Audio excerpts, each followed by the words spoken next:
Ever feel like you need a mountain of cash just to start investing? It's a common myth, and today, we're going to bust it wide open.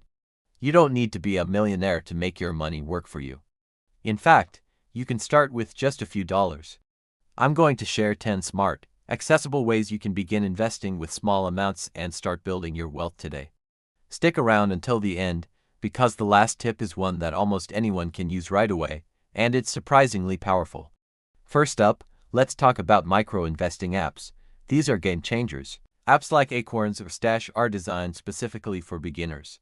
They work by rounding up your everyday purchases to the nearest dollar and investing that spare change for you. So, when you buy a coffee for $3.50, the app automatically invests the extra 50 cents. It might sound like pennies, but trust me, it adds up faster than you'd think. It's investing on autopilot, making it effortless to get started without even noticing the money leaving your account. Plus, they usually offer diversified portfolios, so your risk is spread out. It's the perfect entry point if you're nervous about making big investment decisions. Number 2, robo-advisors. If you want a slightly more hands-on approach than micro-investing but still want guidance, robo-advisors are your best friend. Services like Betterment or Wealthfront use algorithms to build and manage a personalized investment portfolio for you based on your financial goals and risk tolerance. You answer a few questions, and the platform does the heavy lifting. Many of these services have very low or even no account minimums, so you can start with $50 or $100. It's like having a financial advisor, but for a fraction of the cost.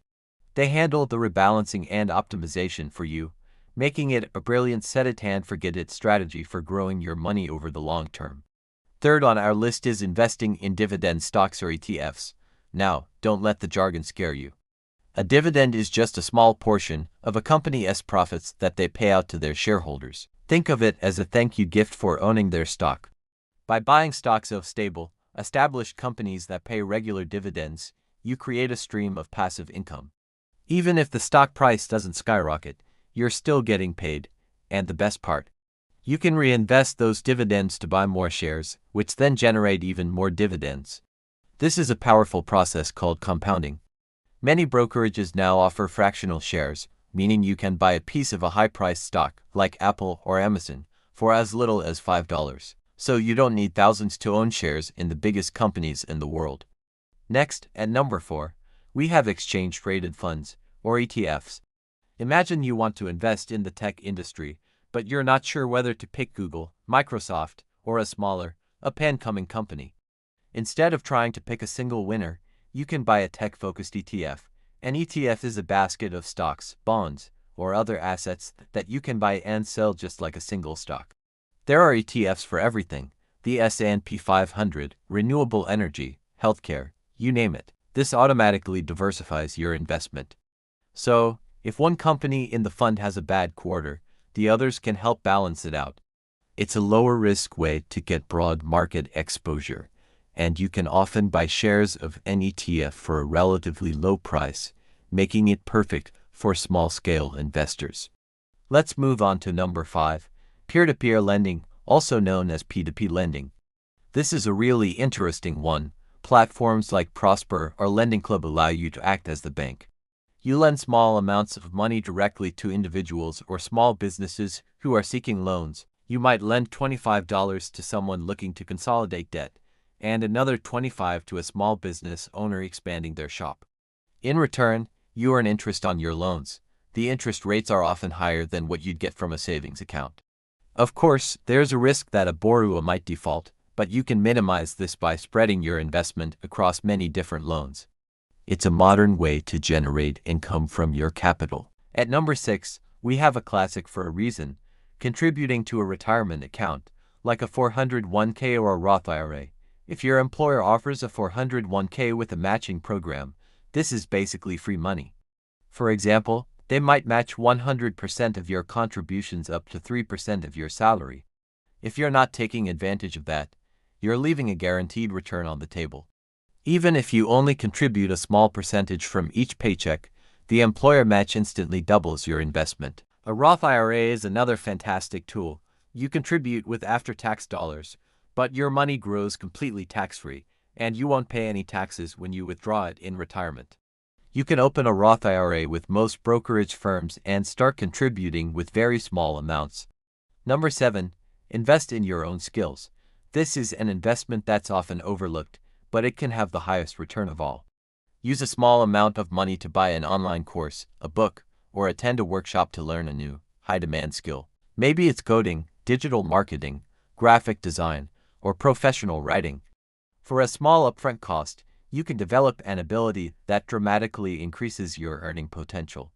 You can then use that extra income from a side hustle or a promotion to fuel your other investments. Investing in yourself is never a bad bet. It's the one asset that no market crash can ever take away from you. Coming in at number 8 is real estate investment trusts, or REITs. Love the idea of real estate investing, but don't have the cash for a down payment on a property. REITs are your answer. A REIT is a company that owns, operates, or finances income-generating real estate. Think shopping malls, apartment buildings, hotels, or office complexes. By buying shares in a REIT, you become a landlord to thousands of properties, all at once. REITs are legally required to pay out at least 90% of their taxable income to shareholders in the form of dividends. This makes them a fantastic source of passive income. You can buy and sell REITs on the stock market just like any other stock, making it a liquid and accessible way to get into the real estate game. For our 9th strategy, let's explore high-yield savings accounts. Okay, technically, this is more saving than investing, but it is a crucial first step and a zero-risk way to make your money work harder than it does in a traditional savings account. High-yield savings accounts, typically offered by online banks, pay interest rates that are often 10 to 20 times higher than the national average at brick-and-mortar banks. While the returns won't make you rich overnight, they will consistently outpace inflation and help you build up your emergency fund or your initial investment capital much faster. It's the safest place to park your cash while you decide on your next investment move. And finally, our number 10, the one I promised, is incredibly simple and powerful: automating your investments. This isn't a specific type of investment, but a strategy that supercharges all the others. Pick one of the methods we discussed. Maybe it's buying an S&P 500 ETF, contributing to your Roth IRA, or adding funds to your robo-advisor account. Then, set up an automatic transfer from your checking account every week or every month. It could be as little as $10 or $20. The key is consistency. By automating it, you remove emotion and the temptation to skip a contribution. This strategy is called dollar cost averaging. You buy more shares when prices are low and fewer when they're high. Over time, this smooths out your purchase price and builds your portfolio steadily and relentlessly. It's the single most effective habit for building long-term wealth, so there you have it. 10 practical, smart ways to start investing, even if you only have a small amount to begin with. The key is to just start. Don't wait for the perfect time or for a big windfall of cash. The power of compounding means that the sooner you begin, the more time your money has to grow. Start small, stay consistent, and be patient. You'll be amazed at what you can achieve. Thanks so much for watching. If you found this video helpful, give it a thumbs up and hit that subscribe button for more content on personal finance and building wealth. Let me know in the comments which one of these strategies you're going to try first. See you in the next video.